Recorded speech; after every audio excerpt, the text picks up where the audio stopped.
बिस्मिल्लाहिर्रहमानिर्रहीम। अस्सलाम वालेकुम। मैं हूं डॉक्टर नुमान गफ़ार आवान और मैं फ़िज़ियोथेरेपिस्ट हूं। घुटनों का दर्द हमारे मुआशरे में एक तेज़ी से फैलता हुआ मर्ज़ है। बहुत से लोग घुटनों के दर्द का शिकार होते हैं। तो आज की इस वीडियो में मैं आपसे ये शेयर करूंगा कि घुटनों के दर्द की क्या वजूहात हैं, ऐसी कौन सी अलामात हैं जिसमें घुटनों का मर्ज़ बढ़ जाता है। इसके अलावा घर पे अगर आप घुटनों के दर्द का इलाज करना चाहें तो आप किस तरह से कर सकते हैं। घुटने के दर्द की बेशुमार वजूहात में से एक बड़ी वजह नी ओ ए है, यानी ऑस्टियोआर्थराइटिस। उम्र के बढ़ने की वजह से घुटने के जोड़ में जो स्पेस है वो कम हो जाती है। हड्डियों के सिरे यानी कार्टिलेज आपस में रगड़ खाते हैं और इस वजह से शदीद दर्द रहता है। नी ओ ए की जनरल कॉजेज़ में एज एक बहुत बड़ा फैक्टर है। ख़वातीन में ख़ास तौर पर 35 साल की उम्र के बाद घुटनों में बहुत ज़्यादा चेंजेस आते हैं और इस वजह से उनको दर्द का सामना रहता है।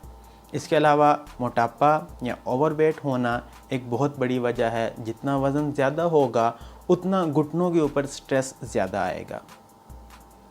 जेंडर का एक बहुत बड़ा रोल है। फीमेल्स में मेल्स के मुकाबले में ज़्यादा चेंजेस आते हैं। हार्मोनल चेंजेस की वजह से भी उनको घुटनों के दर्द का ज़्यादा सामना करना पड़ता है। इसके अलावा हिस्ट्री ऑफ ट्रॉमा हो सकती है। वियर एंड टियर प्रोसेस होते हैं जिसकी वजह से नी ओ ए स्टार्ट हो सकता है। नी ओ ए की इब्तदाई अलामात में मॉर्निंग स्टिफनेस, यानी जब मरीज़ सुबह सो के उठता है तो उसके घुटनों में शदीद अकड़ाव महसूस होता है। इसके अलावा दर्द का रहना और सोजन हो जाना भी है। अक्सर घुटने पे स्वेलिंग हो जाती है जो कि नी ओ ए की इब्तदाई अलामत। नी ओ ए की तशख़ीस के लिए हम जो क्राइटेरियाज़ यूज़ करते हैं उसमें एज नंबर 1 क्राइटेरिया है, जिसमें अगर पेशेंट की उम्र 35 साल से ज़्यादा हो और हम उसका एक्सरे करवाते हैं और अगर एक्सरे में हमें जॉइंट स्पेस कंप्रोमाइज्ड नज़र आए, जॉइंट स्पेस रिड्यूस हो, तो हम उसे नी ऑस्टियोआर्थराइटिस लेबल करते हैं। और इसके साथ पेशेंट की हिस्ट्री बहुत मैटर करती है। उसकी जो अलामात हैं हम उनको देखते हैं और उसके बाद हम डायग्नोसिस बनाते हैं। नी ऑस्टियोआर्थराइटिस की ट्रीटमेंट में फ़िज़ियोथेरेपी का बहुत अहम रोल है। अगर ऑस्टियोआर्थराइटिस मॉडरेट लेवल का है तो फ़िज़ियोथेरेपी से हम पेशेंट को मैनेज करते हैं। But in case of advanced osteoarthritis तो उसमें हमें नी रिप्लेसमेंट रेफ़र करना पड़ती है। ऑर्थोपेडिक सर्जन नी रिप्लेसमेंट करते हैं। पूरी दुनिया में ऑस्टियोआर्थराइटिस को मैनेज करने के लिए जो गाइडलाइंस दी गई हैं आज मैं आपसे वो शेयर करूंगा। उन गाइडलाइंस को फॉलो करते हुए आप घर पे नी ओ ए को ट्रीट कर सकते हैं। इंटरनेशनली नी ओ ए को ट्रीट करने के लिए जो 5 गाइडलाइंस यूज़ की जाती हैं उसमें नंबर 1 है अवॉइड पेनफुल एक्टिविटीज़, यानी अगर आप लो चेयर, लो सोफ़ा या लो कमोड यूज़ कर रहे हैं तो उसको आप मॉडिफाई करें, उस रेज्ड चेयर यूज़ करें, रेज्ड कमोड यूज़ करें। और ऐसी तमाम एक्टिविटीज़ जिसमें आपका घुटना मुड़ता है, आपको दर्द होता है, तो आप उन एक्टिविटीज़ को छोड़ दें, मॉडिफाई कर लें, तो आप दर्द से महफूज रह सकते हैं। नी ओ ए की पेन मैनेजमेंट में वेट लॉस का बहुत ज़्यादा रोल है। अगर आप अपना वेट 10% कम करते हैं तो आपके घुटनों पे 50% स्ट्रेस कम हो जाएगा। नी ओ ए की पेन मैनेजमेंट में असिस्टिव डिवाइसेस का बहुत ज़्यादा रोल है।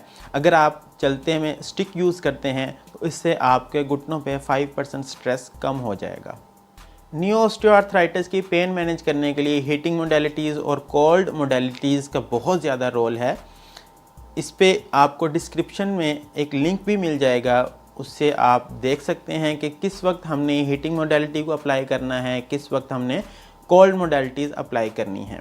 तो अगर आप स्वेलिंग फील करते हैं तो उस वक्त आपको कोल्ड थेरेपी करनी चाहिए और अगर आपके मसल स्टिफ हैं तो उस वक्त आपको मॉइस्ट पैक यूज़ करना चाहिए। नी ऑस्टियोआर्थराइटिस की पेन मैनेज करने के लिए हम कौन सी ऐसी सिंपल सी एक्सरसाइजेज़ हैं जो घर पे कर सकते हैं और उन एक्सरसाइजेज़ को करने से आप दर्द से निजात पा सकते हैं, तो मैं आपको ये एक्सरसाइजेज़ परफॉर्म करके दिखाता हूँ।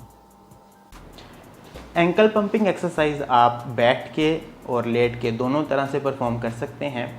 आपने अपने पाँव को अपनी तरफ खींचना है और नीचे को करना है। ये आप 10 रेपिटेशंस के साथ दिन में 2 दफ़ा रिपीट करें।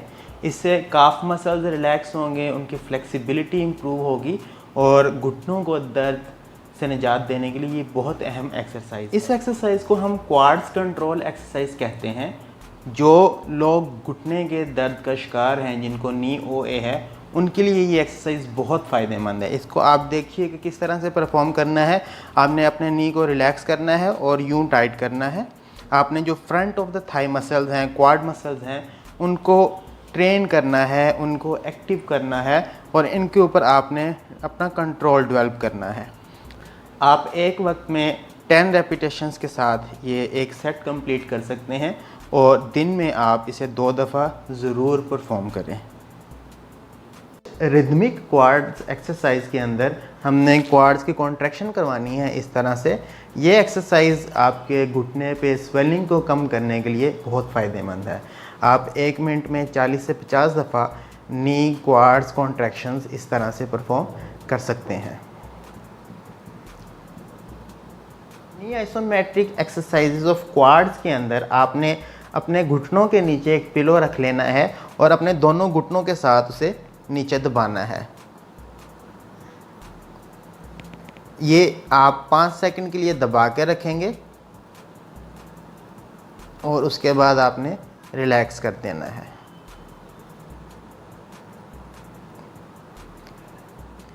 टर्मिनल नी एक्सटेंशन एक्सरसाइज में आपने अपने घुटने के नीचे पिलो रख के अपने घुटने को यूं सीधा करना है, अपनी टांग को सीधा रख करके यूं रोक के रखना है।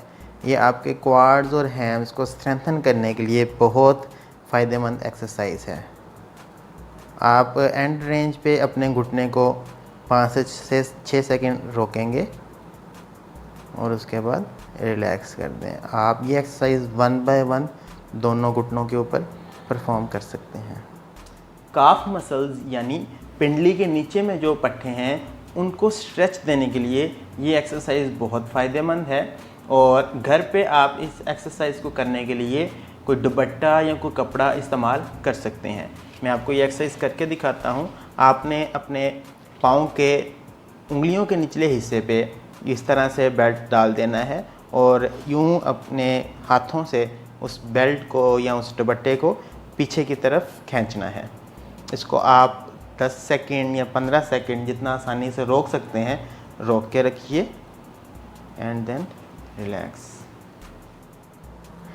Back of the thigh muscles यानी हैमस्ट्रिंग्स का स्ट्रेच करने के लिए आप इसी तरह दुपट्टे का या बेल्ट का इस्तेमाल कर सकते हैं। अपने पाँव के इस हिस्से में आपने रखना है उस कपड़े को और अपने हाथों के साथ यूं ऊपर खींचना है। अपने पाँव के पंजे को आप नीचे की तरफ दबाइए और इस स्ट्रेच को आप अपनी टांग के पिछले हिस्से में क्लियर महसूस करेंगे। 6 to 8 सेकंड आप ये एक्सरसाइज रोक के कर सकते हैं और ग्रेजुअली आप अपने स्ट्रेच टाइम बढ़ा सकते हैं। घुटनों के दर्द से बचाव के लिए एक और बहुत अहम एक्सरसाइज, इसे हम SLR कहते हैं, यानी स्ट्रेट लेग रेज।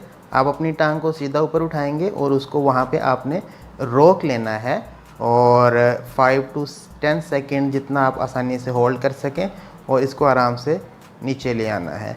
ये एक्सरसाइज आपके क्वाड्स के कंट्रोल को इम्प्रूव करेगी और आपको घुटनों के दर्द से निजात में बहुत फ़ायदेमंद होगी।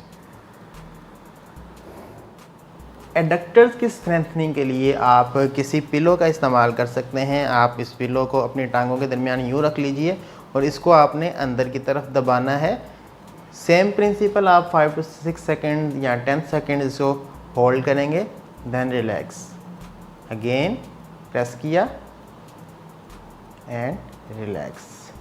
ये नी एडक्टर्स की स्ट्रेंथनिंग के लिए बहुत हेल्पफुल एक्सरसाइज है।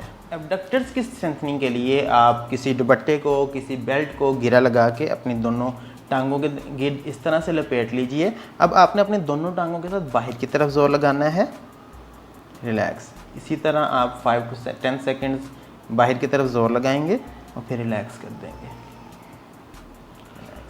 ये एक्सरसाइज भी आप 10 टाइम्स रिपीट कर सकते हैं और दिन में 2 दफ़ा लाजमी करिए। ये तमाम एक्सरसाइजेज आप 10 रेपिटेशंस के साथ दिन में 2 दफ़ा ज़रूर परफॉर्म करिएगा। और अगर आपको कोई प्रॉब्लम लगता है तो अपने फिजिशियन से, अपने डॉक्टर से, अपने फिजियोथेरेपिस्ट से ज़रूर कंसल्ट करें। मैं उम्मीद करता हूँ आपको ये वीडियो पसंद आई होगी। अपना फ़ीडबैक देना मत भूलिएगा। खुश रहें, आबाद रहें, दुआ में याद रखिएगा। अल्लाह हाफिज़।